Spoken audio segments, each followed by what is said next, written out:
Welcome back to Vintage Super League, everybody. I'm Andy, aka Montoya, and I'm here with my new buddy Cyrus. How is everybody tonight? Hey, thanks for having me. I'm excited to be back on. No doubt. You should be excited after that wallop and you just laid on me. Yeah, it was a fairly tough to navigate some of the spots from my side. I made a few small sequencing errors, but also, I drew a lot of my sideboard cards, obviously, and drew the right cards when I needed to. Yeah, that was a tough match. Unfortunately, game two. Game one was obviously got you locked out there pretty quick with spheres on the play, which is optimally what I'm looking to do. Yeah, I did have the Hercules, but obviously it was not anywhere close with the triple wasteland, triple sphere draw. Don't cast any spells. Yeah, in game two there, I had a glimmer of hope at one point. I mean, it didn't look good from the beginning, but I had a glimmer of hope, and of course that didn't quite get there. And yeah, game three, I think you mulliganed to 6, and I went down to 5, and of course I just didn't have any control. So that's very much how it goes with paradoxical outcome when you're not able to control the board with workshops. So kind of chipped away as best I could, but yeah, it was close. I mean, I had to Hercules recall the Mishras, the factory assembly workers multiple times. But yeah, I kept a hand that was all reactive, so I just kept a hand with like a Hercules and a Force of Will and 3 lands. I figured with 2 basics and a Hercules, I can maybe, I'm not going to go. I don't want to go to 5 against the workshop decks because as a 15 land deck post board, I just have so many hands that don't play Magic at all, and so I figured we'd have to top deck and hopefully one of us would top deck better, and I was really just digging for an Ancestral and ripped it kind of right at the right time. Yeah, well, good for you. Congratulations. I will make it public that I'm officially in the camp. I very much would like to see that card restricted. It's just such an unpleasant card to sit across from. It's reminiscent of Sensei's Divining Top or Eggs on steroids, and when you're playing a version of a PO deck like you're playing, that's got about two win conditions in it. When you're sitting on the opposing side of the table, it's an awful experience. Yeah, I had just scryed the tendrils to bottom, and so my Demonic Tutor and my tendrils are both in the bottom 10 cards, I think. So I just had to make sure I wasn't messing up too bad anywhere else. It's hard to do once you've drawn your whole deck. I'm also not necessarily. I mean, it's fun to play this deck, kind of, but I think everyone knows that I'm a fan of the Dark Rituals-based Storm decks, and this deck has basically made those decks not viable, and it's made Mana Drain not viable. So it's a pillar of the format now, but I would like to see some other cards, be able to be played more because it's just so powerful. Yeah, the difference between the two as an opponent, from my standpoint, and I certainly am of the camp that it's very important to have combo in Vintage, but a DPS type deck is going to kill you very quickly. And you can see how you're dead oftentimes because it's a Yawgmoth's Will loop. So you see, okay, Ritual, Tutor, Yawg Will, Ritual, Tutor, Tendrils. Okay, I get it. Yeah, I have found cards like this to be pretty miserable to resolve in terms of tournament Magic. Another card like that is Ad Nauseam, where you just have to sit there and there's a chance they fizzle, so you're obligated to play it out. But yeah, I mean, everyone has the things they dislike. I certainly really dislike playing against Sphere of Resistance, but I think with the restrictions have hit that deck in the right places, and it really plays more like a tempo than so much of a prison deck, and I find the games to be fairly interesting. Well, I don't want to hear anything out of you about Sphere of Resistance right now. Fair enough. Where's Brian Kelly? We need to talk about Hollow One and Force of Will and Dredge. Yeah. So, regardless, congratulations, great game, and you're one step closer to making the playoffs. And what do we got up on the agenda next here? Who we got on card? Let's see. Let me pull it up. So it looks like it's going to be Seth versus Andreas, obviously, because Randy's not in this week. So pretty interesting. We're going to see Oath versus Dredge. And traditionally, Oath is pretty far ahead in this matchup because the card Oath of Druids, which is the 1 in a green enchantment that basically tutors a creature from your deck, it can just be so hard for Dredge to beat because the deck is really, it's a combo deck. It's a graveyard combo deck, but it's trying to win through the combat step. And when you have 2 Blazing Archons in your 75, it's pretty hard to win through the combat step when you can't attack your opponent. So I think that we're going to see Oath here slightly, but Seth really does not have that much graveyard hate because I think no one here really put anyone on a graveyard deck. to like not. I mean, I certainly didn't think more than one person was going to play a graveyard deck, and I knew I wasn't going to. And you'd already played dredge, so that might be able to swing the matchup in favor of Andreas because I think pitch dredge hands, this manaless dredge deck you guys have been developing. It's just like when that hand deck keeps 7, it just beats any deck because it just gets to go like turn 1 Bazaar, make a hollow one, force your play, unmask you. Like it doesn't matter if you have Oath of Druids or what you have, you just lose. I think this is going to be an interesting, very intricate dance between these two decks. I think, as it is in many matchups, I think whoever is on the play on this match is going to be very important. One of the things that I know about Oath of Druids, and I've played this deck a substantial amount, is that it's an incredibly inconsistent deck. It just, you draw pieces that you don't want all the time. And, if you don't resolve that turn 1 Oath, there is a chance that, I mean, one, he might not even be able to resolve an Oath against Pitch Dredge. And number 2, if Andreas gets to untap with a Bazaar, I wouldn't be surprised if Andreas pulls ahead. So I'm not really sure who's ahead in this match. I think it's very close. Like the turn 1 Oath is going to be a problem for Dredge.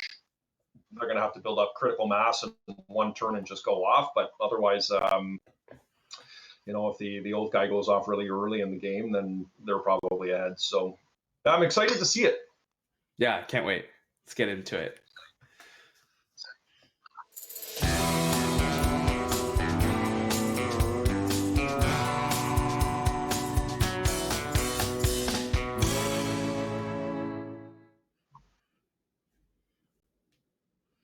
All right, here we are, folks.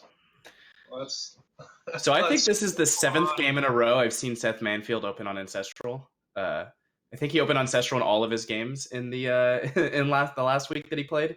And just Andreas take a quick mulligan, and he has a strong hand. He has turn 1 Bazaar, Unmasked, Force, and Misstep. So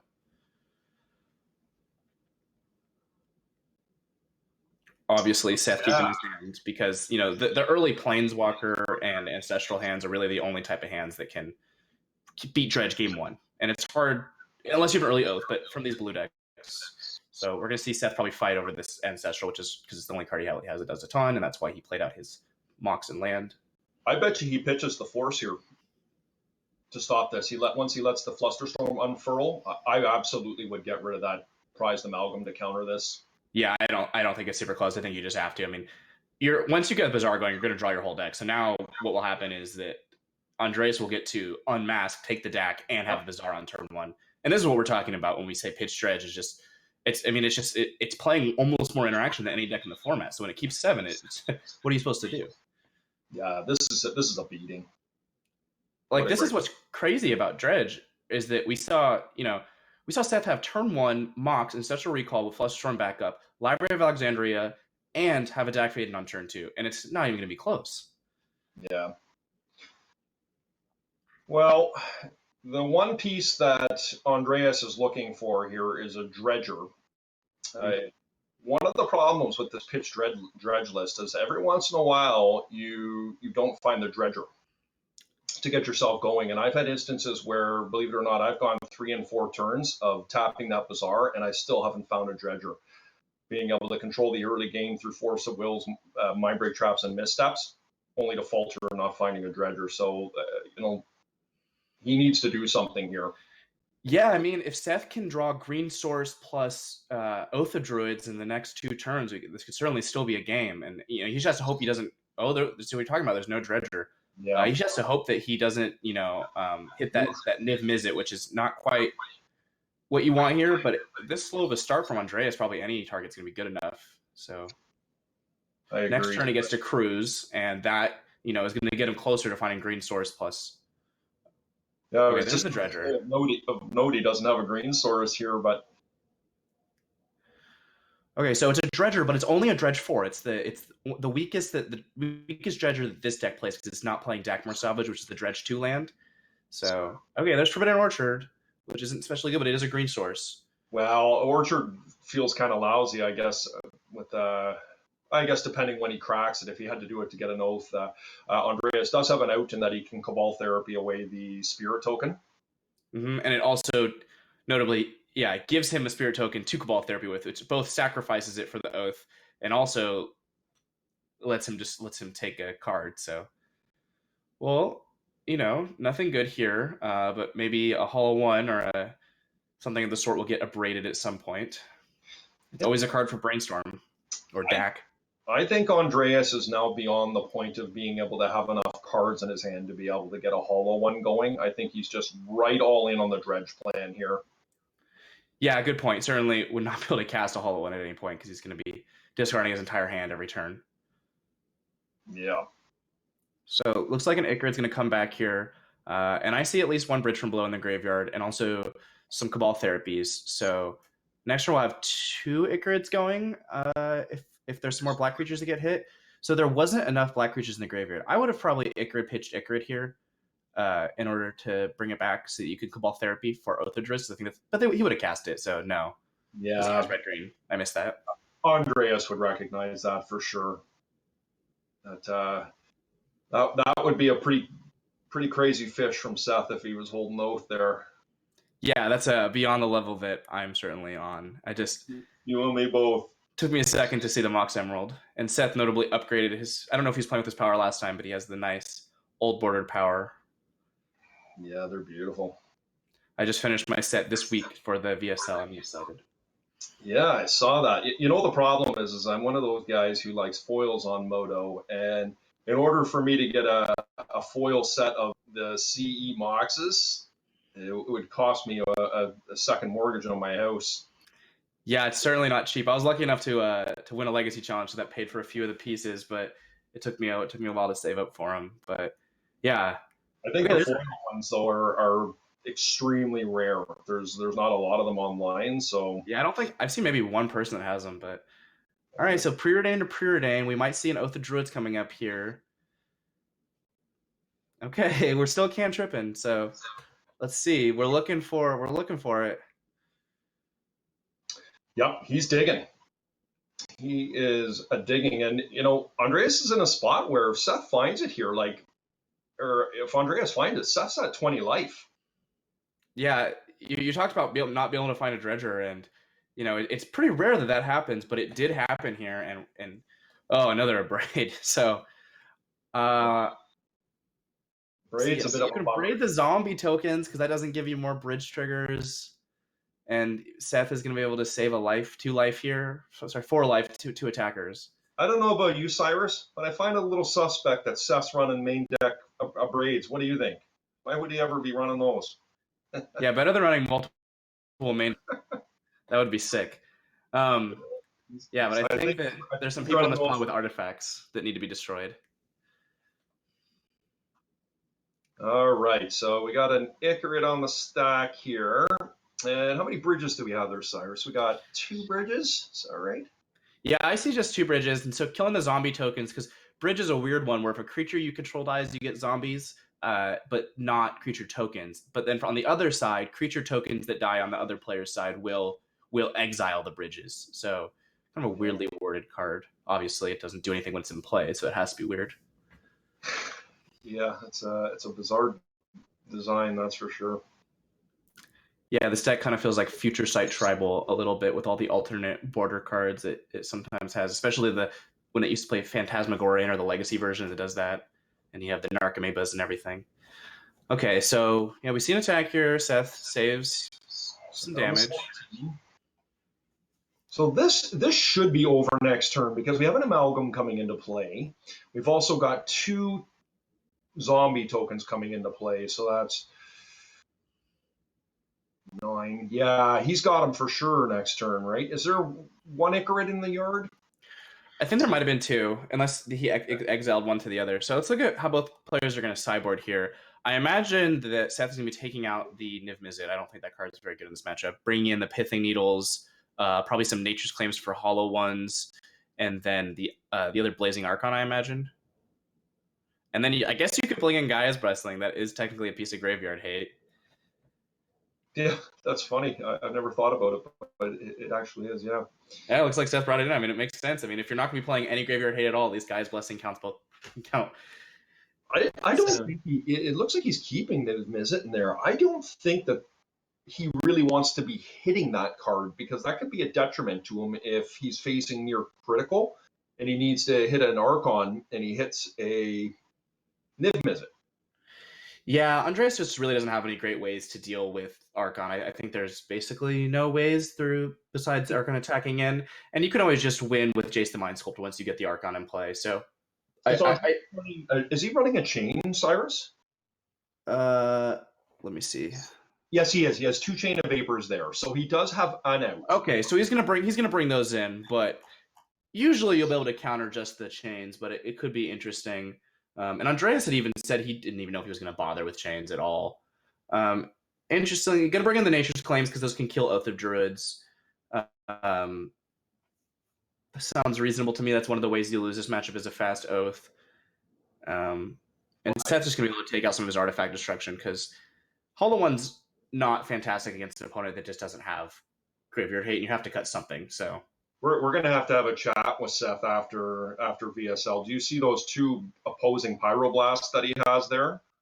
Yeah, I think his Oath of Druids are also mismatched, which is interesting with the old border power, but mismatched Oath of Druids.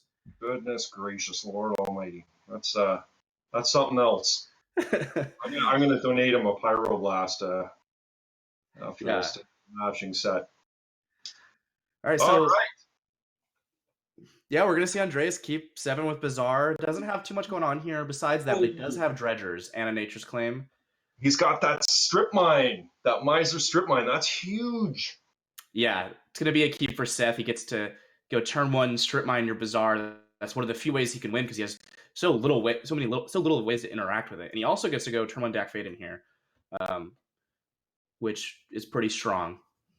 Yeah, it's an interesting dance between Hollow One and Dak Faden. I can't tell you how many times where I've had a pretty good start where I've dumped 2 Hollow Ones on the table only to have my opponent drop out a turn 1 Dak and just nullify my turn 1 play by taking one of my Hollow Ones. And that you make a really good point there of why we maybe saw Andreas board out the Hollow Ones. Because obviously they get stolen by Dak Faden, so they're just really not that effective. So Seth, I think, is going to like to play the Forbidden Orchard here in case he draws a fast Oath, but I don't know how I feel about that.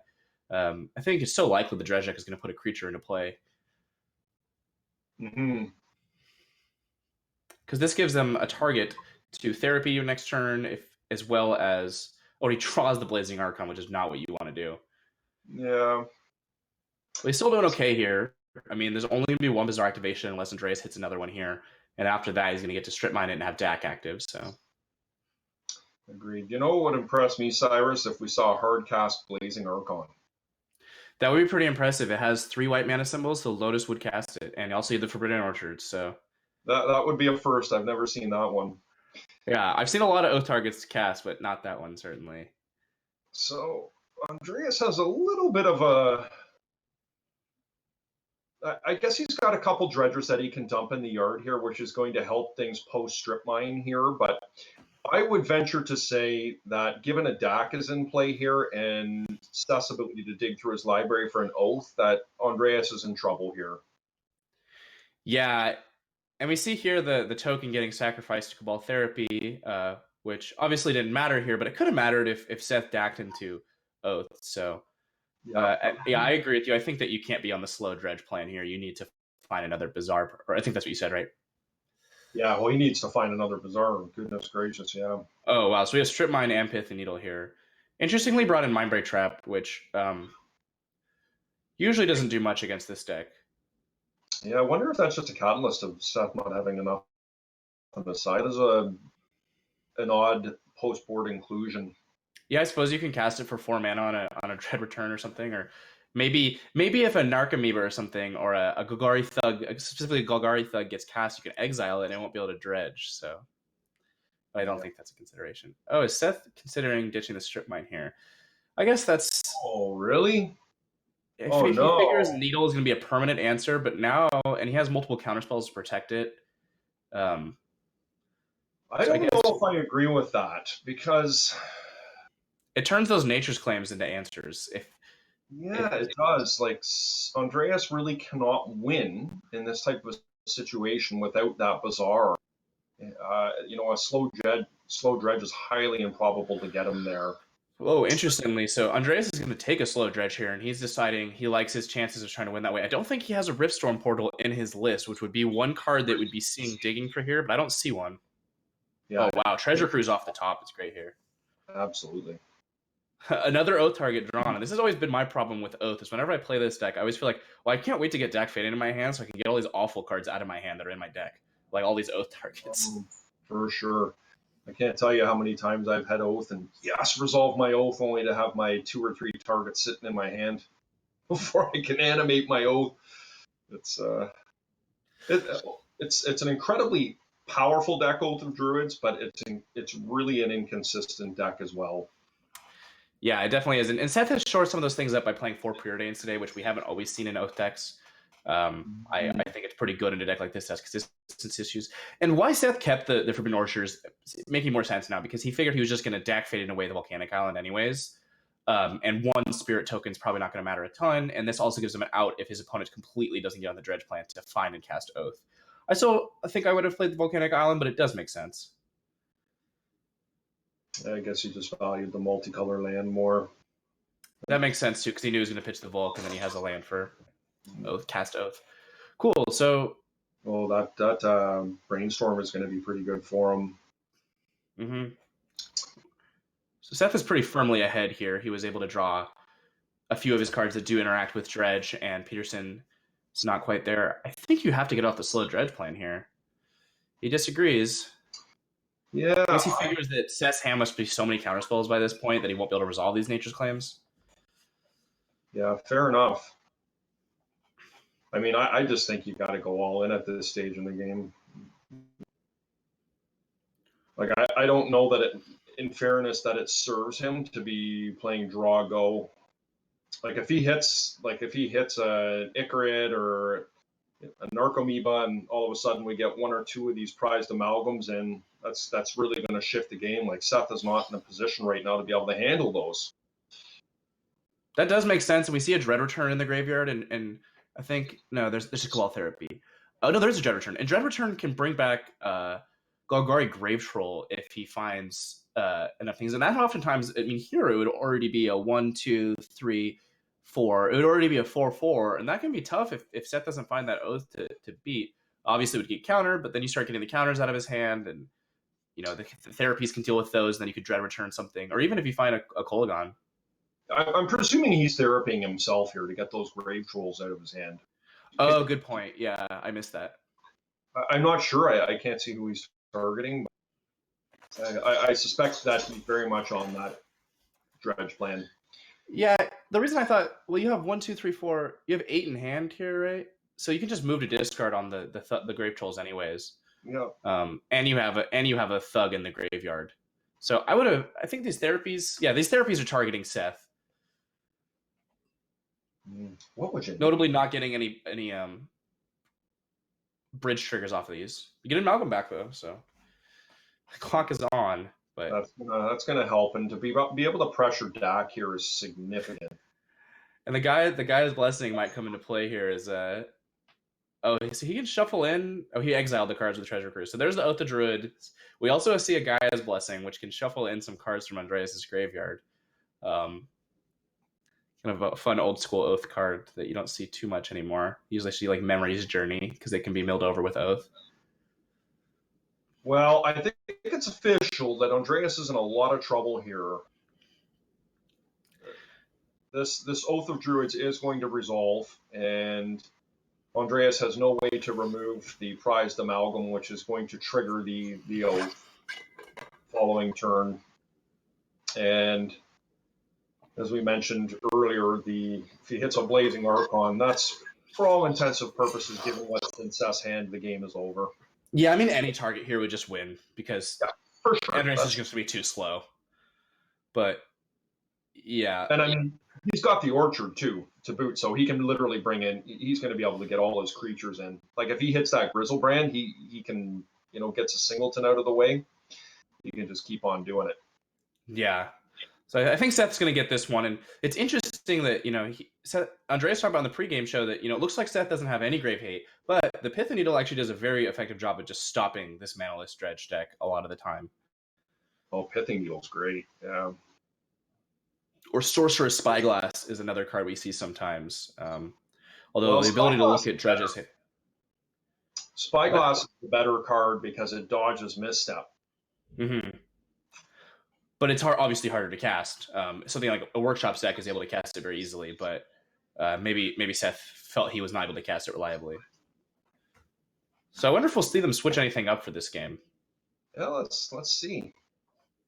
I'm not sure. I think Seth could very easily get rid of that mind break trap that he's running there.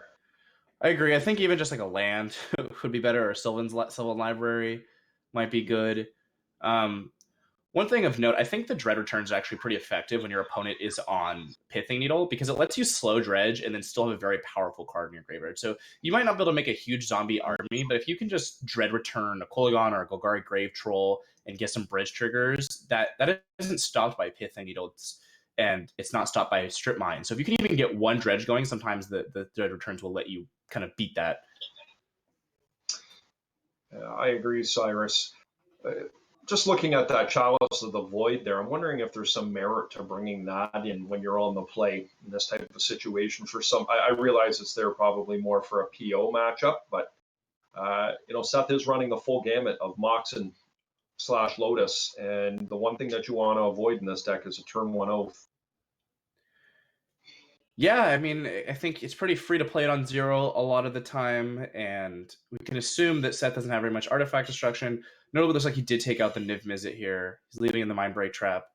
I guess the Mindbreak can just counter a Dread Return or a Claim. This Oath deck does make a lot of mana, with all the 0 mana artifacts and everything. So I could see merit to bringing that in if it's worse than something else, obviously.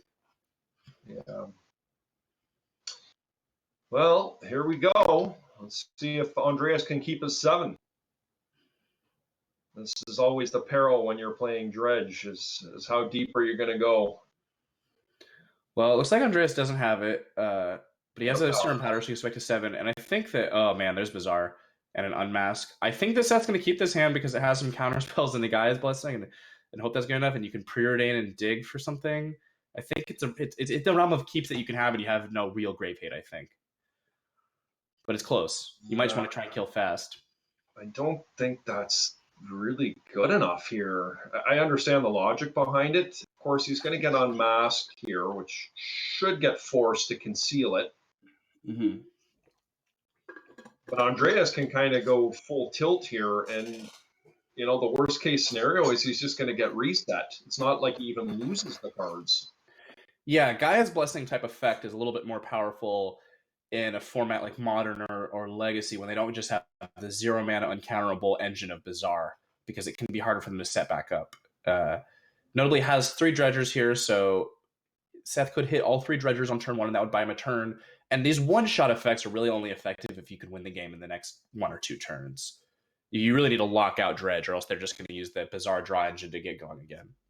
Oh, of note, Cyrus. Look at this. He hits the Force of Will. Oh, wow. So he has turn 1, Unmask, turn 1 Unmask plus Force backup, which is going to be pretty hard, I think, for Seth to beat. And we'll see. Maybe Seth might double force this. I think that you're supposed to force pitch force here, though, and protect your preordain with Misstep. Ooh, that's a tricky one. Because I think that you're probably just not winning this game, and if you don't preordain, maybe. But preordain is really not that powerful. It's not an ancestral, so. I would probably keep the second force here and get rid of that misstep. That would probably be my line, but yeah, it just really depends on how much you think your opponent has another force versus.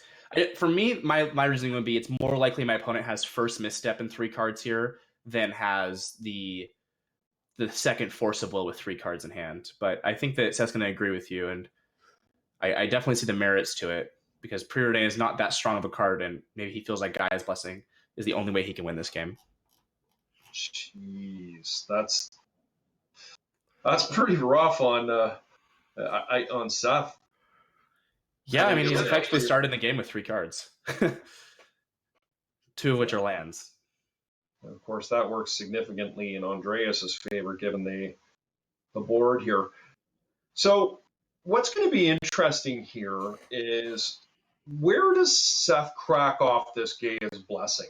Is he going to be patient for Andreas to see if he gets anything in his yard, or an Icarid or an Narcomoeba to come into play before he reacts? given that Andreas's hand is already empty, or does he just nip this in the bud right now, knowing that Andreas has one card in his hand and there's two dredgers in the yard? Yeah, I would be inclined to just fire it off as soon as possible because you're going to get both dredgers and an amalgam. So you're going to be getting 3 relevant cards. And as we saw game 1 and you talked about, sometimes this dredge deck does have a hard time finding dredgers. So I think it's just too greedy because once the engine gets going, they're effectively drawing 10 to 12 cards a turn, more, 15 to 18 cards a turn. And you can't really fight over that. So Yeah. interestingly, Seth lets that resolve, which feels weird to me if you were going to pitch the misstep to do that. And then and then Andres doesn't take the Gaia's Blessing. He takes the Preordain because he figures probably the only way he can lose this game is if he finds Oath, I guess, which makes sense. But it does cantrip into another land. All right, so now we're in kind of a race of who can draw a Dredger versus who can draw Oath, I suppose. Well, there it is. Yeah. I mean, if Seth pulls an Oath off the top, I mean, he's significantly ahead. But if he doesn't, this game is going to spiral out of control extremely quickly. Yeah, it did just, a couple of lands are not what you exactly want to see there. And Andreas now he's in the stage of the game where he is effectively drawing 18 cards a turn. And even a Pithing Needle here would probably be too slow unless you're able to go like Needle into Oath. But we could even just see like Ancestral into Time Walk Oath. All right, there's the Oath, and this could probably will be good enough. I agree. Yeah, that's pretty devastating. Because Blazing Archon is just, I mean, Andreas does have outs to it, but at this point, it's like you would have to draw a land. Plus, I already see a Chain of Vapor in the graveyard, so how likely is that? I don't know. I think he exiled a land to the Serum Powder. I'm not sure if he also exiled a Chain of Vapor. So it's just going to be so hard to really ever get anything going here. And now Andreas is saying, can I bring this Ichrid back? Because anything that he gets, I'm just going to lose to. So maybe you're supposed to set it for one big turn where you can bring back all your things, then dread return a Kolagon, which I think is the play here. Yeah, that's going to be pretty tricky. Correct me if I'm wrong, Cyrus, but Seth only has Archons in his deck post board, right? I saw Gristlebrand, which even just being a 7/7 flying lifelinker, at 19 life, you can probably draw into a way to find Time Walk, maybe like an Oath or something, a Forbidden Orchard or something along those lines if he hits the Gristlebrand here. So I think that will probably still be good enough because it is a 7-point life swing on the block. Yeah, the trick is will it hit his yard on the Oath? Yeah, good point. And I don't know if Seth has a Yawgmoth's Will. I didn't see one. No Yawgmoth's Will, so the only really great flashback cards he has are the Ancient Grudges, I think, to hit off the Oath. And that makes sense because his list is more suited to once you've resolved the Oath trigger, just winning the game with the target you want.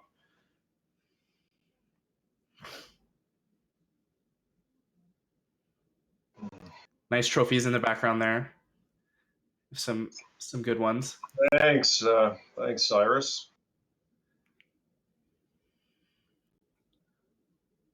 So yeah, I think Andreas is really just considering if he can do the Kolagon thing this turn. So I see one Bridge from Below in the graveyard, and he decides he wants to wait one more turn. But if you had a Narcomoeba, even that could just be so bad for you.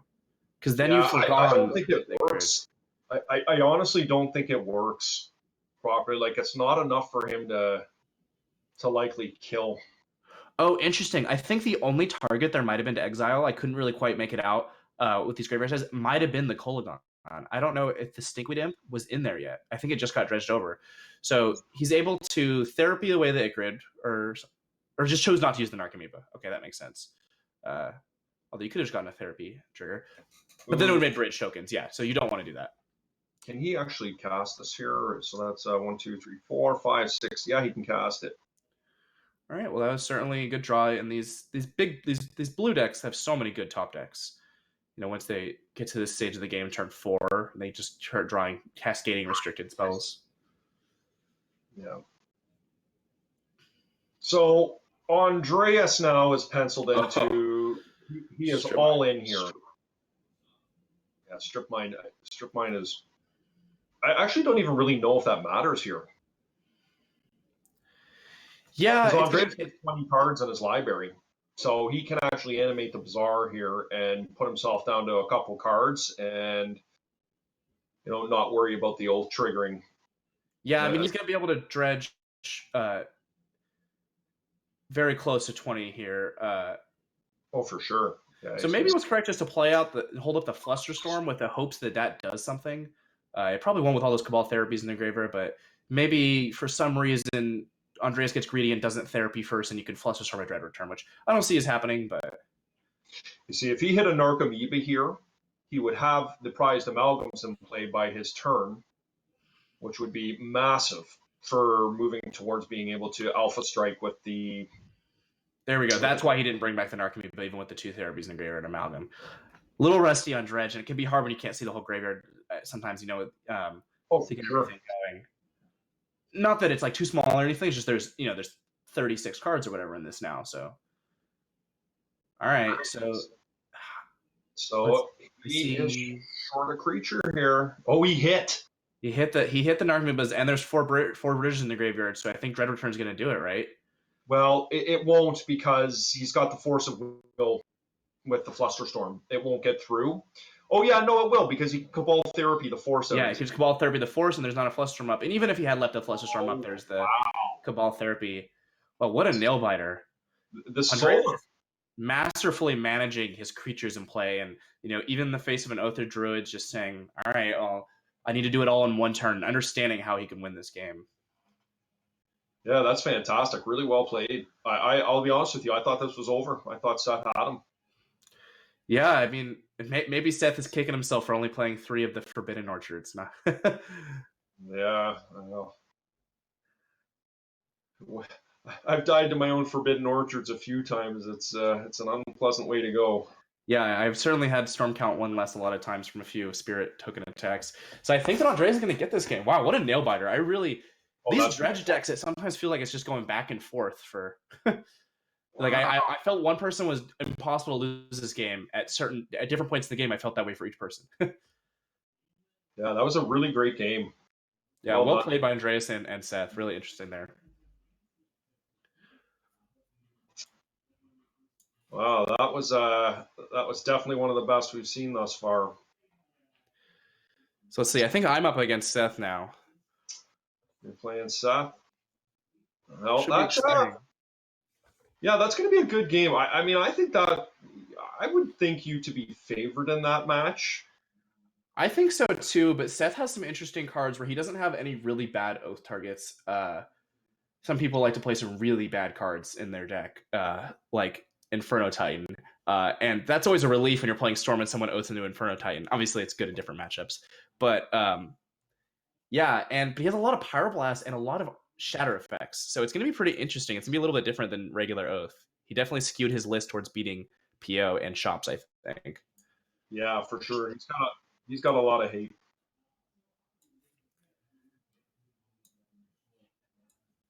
All right, guys, we're gonna go down to our match here shortly, and we'll be back with you.